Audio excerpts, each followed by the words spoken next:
नमस्कार. आज आपण बनवतोय मस्त खुसखुशीत काटेरी चकली आणि भाजणी देखील बनवणार आहोत. त्या भाजणीपासून एकदम सोप्या पद्धतीने एकदम मस्त अशी गोल गरगरीत काटेरी एकदम खुसखुशीत अशी चकली बनवणार आहोत. जर ऑर्डर घेत असाल तर तुमच्यास नक्कीच उपयोगी पडणार आहे. त्यामुळे व्हिडिओ शेवटपर्यंत नक्की बघा.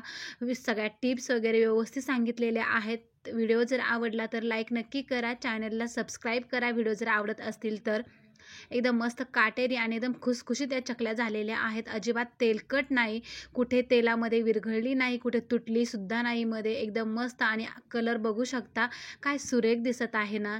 नक्कीच बनवून बघा. ऑर्डर जर घेत असाल तर तुमच्या नक्की उपयोगी पडणार आहे हा व्हिडिओ. त्यामुळे व्हिडिओ पूर्णपणे नक्की बघा शेवटपर्यंत. चला तर मग वेळ न घालवता लगेच आपण रेसिपीला सुरुवात करूयात. अगोदर आपण भाजणी बघणार आहोत. भाजणीचं योग्य प्रमाण घेतलेलं आहे.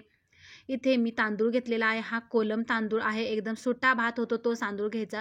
तर 2 वाट्या मीडियम साईजच्या तांदूळ घेतलेले आहेत. 2 वाट्या. तर इथे 2 वाट्या जर तांदूळ असेल तर 1 वाटी आपला हरभरा डाळ घ्यायची. म्हणजेच तांदूळाच्या निम्मी आपला हरभरा डाळ आणि हरभरा डाळीच्या निम्मी आपल्याला मूग डाळ घ्यायची आहे. मूग डाळीच्या निम्मी आपल्याला उडीद डाळ घ्यायची आणि इथे पोहे घ्यायचे आहे. पोहे आणि मुगाच्या डाळीचं प्रमाण योग्य एकदम सेम असावं. त्यानंतर उडदाच्या डाळीची निम्मी इथे साबुदाणा घ्यायचा आणि साबुदाण्याच्या निम्म्या आपल्याला इथे धने घ्यायचे. धन्याच्या निम्मे जिरे आणि जिऱ्याचे निम्मे आपल्याला इथे ओवा घ्यायचा आहे. ओवा 1 चमचा घेतलेला आहे. त्यानंतर इथे काय करायचं, कढाई ठेवली आहे गॅसवरती आणि कमी गॅस ठेवून आपल्याला तांदूळ चांगला भाजून घ्यायचा आहे. चांगला खरपूस वास येईपर्यंत किंवा धूर निघेपर्यंत. जास्त जाळायचा वगैरे नाही. थोडेसे डाग पडायला लागले की छान असा भाजला जातो. छान कमी गॅस ठेवून भाजून घेतला. तो देखील काढून घेतला. त्यानंतर काढल्यानंतर लगेचच त्यामध्ये हरभरा डाळ देखील टाकून घेतली. हरभरा डाळसुद्धा छान अशी भाजून घेतली. थोडीशी कुरकुरीत व्हायला लागली की लगेच काढून घ्यायची. त्यानंतर मूग डाळ भाजून घेतली. मूग डाळसुद्धा काढून घेतली आणि उडीद डाळसुद्धा भाजून काढून घेतलेली आहे. जास्त वेळ न घालवता मी पटापट तुम्हाला रेसिपी दाखवत आहे. त्यानंतर लगेचच पोहे घालून घेतलेले आहे. पोहेसुद्धा कमी गॅस ठेवून कुरकुरीत होईपर्यंत आपल्याला भाजून घ्यायचे. ते सुद्धा काढून घेतले. लगेचच साबुदाणासुद्धा आपला भाजून घ्यायचा आहे. जास्त डाग येईपर्यंत भाजायचं नाही. थोडेसे हलकेसे डाग किंवा थोडासा रंग बदलायला सुरुवात झाली की सगळं साहित्य आपल्याला काढून घ्यायचं. त्यानंतर पोहे भाजून घेतले. साबुदाणा भाजून घेतला. त्यानंतर धने देखील भाजून घ्यायचे. इथे कमीच गॅस ठेवायचा आहे सगळं साहित्य भाजताना. त्यामुळे छान असे भाजले जातात. अजिबात जळत वगैरे नाही. धनेसुद्धा भाजून घेतले, काढून घेतले. लगेचच जिरे देखील टाकून घेतले. जिरे भाजून घेतले, काढून घेतले. लगेच यामध्ये ओवा टाकून घेतला. तर ओवा इथे मी 1 चमचा भरून घेतलेला आहे. जे सगळ्या साहित्याचं प्रमाण हे एकदम योग्य सांगितलेलं आहे. त्यामुळे चकली अजिबात बिघडणार नाही. ओवा देखील भाजून घेतलेला आहे. बघू शकता मस्त सगळं साहित्य आपलं इथे पटापट भाजून झालेलं आहे. आणि इथे मी जास्त वेळ न घालवता फास्टमध्ये तुम्हाला दाखवलेलं आहे. योग्य प्रमाण घेऊन कमी गॅस ठेवून आपल्याला हे साहित्य जे आहे मस्त भाजून घ्यायचं आहे. जास्त जाळायचं नाही. कमी गॅस ठेवूनच भाजायचं आहे आणि जास्त लालसर देखील करू नका. थोडासा रंग बदलायला सुरुवात झाली की लगेच सगळं साहित्य भाजून काढून घ्यायचं आहे. त्यानंतर हे गिरणीतून दळून आणायचं. थंड झाल्यावर लगेच गिरणीतून दळून आणलेलं आहे. बघू शकता जास्त बारीक चिकन गव्हाच्या पिठासारखं दळायचं नाही. तर आपण बाजरीचं पीठ जे थोडंसं किंचित जाडसर असतं किंवा थोडंसं जाडसर असतं त्याच पद्धतीने इथे दळून आणलेलं आहे. चला तर मग लगेच चकली बनवायला सुरुवात करूयात. आता 1 किलो भाजणीचं पीठ इथे मी दळून आणलेलं आहे. आता यातलं आपण अर्ध्यापेक्षा थोडंसं कमी म्हणजेच अर्धा किलोपेक्षा थोडंसं कमी इथे मी पीठ घेत आहे. म्हणजेच हा डब्बा जो आहे तो हा डब्बा मी 1.5 डब्बा भरून इथे पीठ घेणार आहे. याच्यासुद्धा चकल्या खूपच तयार होतात. त्यामुळे जर ऑर्डर घेणार असाल तर नक्कीच या पद्धतीने चकली नक्की बनवून बघा. अजिबात तेलामध्ये विरघळणार नाही. तेलकट देखील होणार नाही. एकदम खुसखुशीत या चकल्या होणार आहे. कडक तर अजिबात होणार नाही. या योग्य प्रमाणामध्ये जर चकली बनवली तर. चला इथे मीडियम साईजचा डब्बा आहे तर 1.5 डब्बा इथे मी पीठ घेतलेलं आहे. तुम्ही जर एखाद्या वाटीचं माप घेणार असाल तर ते सुद्धा योग्य प्रमाणात घ्यावा किंवा कपाचंही माप तुम्ही घेऊ शकता. चला तर मग आता जेवढं इथे मी पीठ घेतलेलं आहे चकलीचं तेवढंच आपलं इथे पाणी देखील टाकून घ्यायचं आहे. 1.5 डब्बा मी पाणी घेतलेलं आहे. 1.5 डब्बाच इथे पीठ आपण घेतलेलं आहे. चला तर मग आता गॅसवरती ठेवून घेऊयात आणि गॅस चालू केलेला आहे. पाण्याला आपलं अगोदर गरम करून घ्यायचं. गरम पाणी झालं की यातलं थोडंसं पाणी आपलं काढून घ्यायचं आहे. एवढं पाणी आपल्याला एकदम पुरेपूर लागणार आहे. परंतु जास्त पातळ वगैरे होऊ नये म्हणून किंवा नंतर जर कोरडं पीठ पडलं तर मळण्यासाठी आपल्याला पाण्याची आवश्यकता लागणार आहे, त्यामुळे हे पाणी आपल्याला घ्यायचं आहे. पाण्याला छान उकळी आली की यामध्ये ओवा टाकून घ्यायचा. इथे 1 चमचा ओवा टाकला, 2 चमचे इथे पांढरे तीळ टाकून घेतलेले आहेत. त्यानंतर यामध्ये 1 चमचा भरून लाल तिखट टाकलेलं आहे. तुम्हाला जर तिखट जास्त आवडत असेल तर तुम्ही नक्कीच जास्त टाकू शकता, परंतु इथे मी प्रमाण कमी घेतलेलं आहे, त्यामुळे तिखटाचं प्रमाणसुद्धा इथे कमीच केलेलं आहे. हळद टाकून घेतली. हळद एकदम थोडीशी टाकलेली आहे, जास्त हळद टाकायची नाही, नाहीतर चकल्या काळपट येऊ शकतात किंवा मग मऊ देखील पडू शकतात. त्यानंतर यामध्ये चवीनुसार मीठसुद्धा टाकून घेतलं. छान खळखळून उकळी आली की लगेचच यामध्ये चकलीचं पीठ टाकून घ्यायचं. आता यावेळी इथे गॅस हा कमीच असावा. छान अशी उकड निघाली की चकल्यासुद्धा खूपच मस्त होतात, अजिबात तेलकट होत नाही. तुम्हाला जर तेल टाकायचं असेल तर तुम्ही इथे नक्कीच तेल टाकू शकता किंवा मग नंतर मी उकड झाल्याच्या नंतर तेल टाकणार आहे, त्यामुळे पिठाला जास्त तेलसुद्धा लागत नाही आणि चकलीसुद्धा तेलकट होत नाही. जर अगोदर तेल टाकलं तर चकली जास्त तेलकट होण्याची शक्यता असते, त्यामुळे मी प्रत्येक वेळी जेव्हा चकली बनवते तेव्हा मी तेल हे वरूनच तुम्ही पाण्यामध्ये सुद्धा टाकू शकता. तर मी माझ्या पद्धतीने चकली दाखवलेली आहे. आता पीठ छान आपलं इथे तयार झालेलं आहे. आता इथे कमी गॅस ठेवायचा. 2 मिनिटांसाठी आपण यावरती झाकण ठेवणार आहोत. तर इथे मी तेलाचं प्रमाण अगदी कमी वापरलेलं आहे. तर अर्धा चमचा जो पोह्याचा चमचा असतो, आपण पोहे खातो तो चमचा, अर्धा चमचा मी तेल टाकलेला आहे, म्हणजे सगळ्या पिठाला व्यवस्थित लागेल असं मिक्स करून घ्यायचं आणि झाकण ठेवून घ्यायचं आहे. 1-2 मिनटं आपल्याला फक्त, जास्त वेळसुद्धा झाकण ठेवू नका. आता इथे गॅस हा कमीच ठेवायचा. 2 मिनटानंतर झाकण काढून बघायचं. नंतर गॅस आपण आता बंद केलेला आहे. मस्त उकड निघालेली आहे. वाफळती उकड आपली इथे तयार झालेली आहे. आता ही गरमागरमच आपल्याला एका ताटामध्ये काढून घ्यायची. आता अर्धा चमचा मी तेल टाकलेलं होतं, तर अर्धा चमचा आता आपण नंतर तेल टाकणार आहोत. तर आता एकदा मिक्स करून घ्यायचं, म्हणजे जास्त खाली वगैरे लागलेलं असेल पीठ तर व्यवस्थित सगळं काढून घ्यायचं आहे. तर किती सोपी पद्धत आहे चकली बनवण्याची, अजिबात बिघडणार नाही. या पद्धतीने नक्की बनवून बघा. चला तर मग आता जे उकड काढली ती आपण एका ताटामध्ये काढून घेऊयात. आता उकड ही एकदम गरम आहे, त्यामुळे काय करायचं, एखादं मॅशर घ्यायचं किंवा मग तांब्या किंवा ग्लासच्या सहाय्याने तुम्ही हे पीठ जे आहे ते अगोदर मळून घेऊ शकता. तर आता मी अर्धा चमचा तेल अगोदर टाकलेलं होतं, तर अर्धा चमचा जे राहिलेलं होतं ते मी आत्ता टाकून घेतलेलं आहे ही गरम गरम उकडवरती.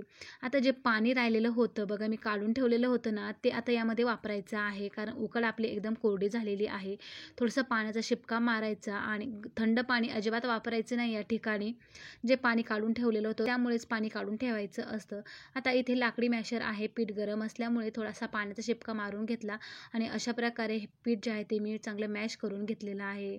थोडंसं कोमट झालं की लगेच आपण या पाण्यामध्ये थोडं थोडं पाणी टाकून हाताने मळून घेऊयात.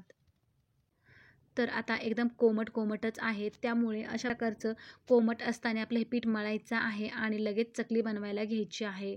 पीठ मळून जास्त वेळ ठेवायचं नाही, नाहीतर थंड झालं की चकली व्यवस्थित येत नाही किंवा करताना चकली मध्येच तुटली जाते. त्यामुळे कोमट असताना झाकून ठेवायचं पीठ आणि जेवढं साच्यामध्ये भरलं तेवढ्या करून घ्यायच्या, तेवढ्याच तळून घ्यायच्या. जास्त वेळसुद्धा ठेवू नका बनवून, नाहीतर चकली ही तेलामध्ये विरघळते किंवा मग एकतर तुटते. तर पीठ छान असं मळून घ्यायचं आहे. आता तुम्हाला जर पीठ जर कोरडं वाटत असेल तर तुम्ही पाणी गरम करून घेऊ शकता किंवा मग एवढ्याच पाण्यामध्ये हे प्रमाण एकदम योग्य असतं बरं का. त्यामुळे पाणी टाकायची सुद्धा गरज पडत नाही. थंड पाण्याचा अजिबात वापर इथे करायचा नाही, त्यामुळे चकलीची चव ही बिघडण्याची शक्यता असते. तर तेवढ्याच पाण्यामध्ये मी पीठ छान असं मळून घेतलेलं आहे आणि सगळं पाणी इथे मी वापरलेलं आहे. तर पीठ एकदम छान असं मळून तयार झालेलं आहे. लगेचच आपण आता याच्यात चकल्या बनवायला घेऊयात. आता गॅसवरती मी आता कढाई ठेवून घेणार आहे, त्यामध्ये तेल टाकून घ्यायचं आणि तेल गरम होते तोपर्यंत आपण इथे चकल्या बनवून घेणार आहोत. पीठ एकदम परफेक्ट असं झालेलं आहे, जास्त निब्बरसुद्धा किंवा कडकसुद्धा झालेलं नाही आणि जास्त पातळ देखील नाही. एकदम परफेक्ट असं पीठ आपलं इथे मळून तयार झालेलं आहे. जर इथे चकलीचं पीठ कपाने किंवा मोजूनही घेऊ शकता तुम्ही मापाने. ज्या मापाने पीठ घेतलं त्याच मापाने आपल्याला इथे पाणी देखील टाकून घ्यायचं. तर बघू शकता लगेचच पीठ आता थोडंसं कोमट आहे, मी लगेचच चकल्या बनवायला घेणार आहे. आता या चकलीतला एक गोळा तोडून घ्यायचा आणि अशा प्रकारे उभट करून घ्यायचा आहे पोळपाटावरती, म्हणजे आपल्याला साच्यामध्ये भरण्यासाठी एकदम सोपं जातं. राहिलेलं पीठ जे आहे ते एकदम झाकून ठेवायचं आहे. तर बघू शकता इथे मी साच्याला अगोदरच चकलीची जी चाळणी असते ती लावून घेतलेली आहे आणि लगेचच आता साच्यामध्ये पीठ भरलेलं आहे. अशा प्रकारच्या प्लेटी घ्यायच्यात किंवा मग तुम्ही पोळपाटावरती सुद्धा या चकल्या बनवून घेऊ शकता. प्लेटचा एवढाच फायदा आहे की आपल्याला उचलताना एकदम सोपं जातं आणि चकल्या एकदम व्यवस्थित देखील होतात. पोळपाटावरती सुद्धा चकल्या एकदम परफेक्ट होतात. ताटामध्ये सुद्धा बनवून घेऊ शकता. अजिबात ही चकली उचलताना तुटत नाही. परंतु मी तुम्हाला सगळ्या पद्धतीने सगळ्या प्लेटवर किंवा पोळपाटावरती सुद्धा बनवून दाखवणार आहे. तर एका मोठ्या प्लेटवर सुद्धा मी बनवून दाखवलेली आहे. जी एक छोटी प्लेट आहे त्यावरती सुद्धा बनवून दाखवते आणि डब्यावरती सुद्धा बनवून दाखवलेली आहे.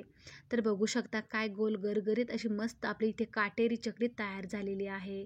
अगदी सुबक असा आकार या चकलीला आलेला आहे. अजिबात करताना तुटली नाही किंवा मोडलेली नाहीत. चला तर मग 2 प्लेटवरती करून दाखवली. आता एका डब्यावरती सुद्धा मी बनवून दाखवते आणि पोळपाटावरती सुद्धा चकल्या तुम्हाला बनवून दाखवणार आहे.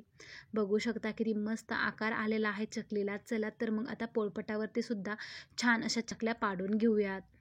किती सोपी पद्धत आहे ना चकली बनवण्याची. अजिबात तुटलेली नाही किंवा कुठेही काही मोडलेली नाही. एकदम परफेक्ट अशा आकाराच्या चकल्या इथे तयार झालेल्या आहेत.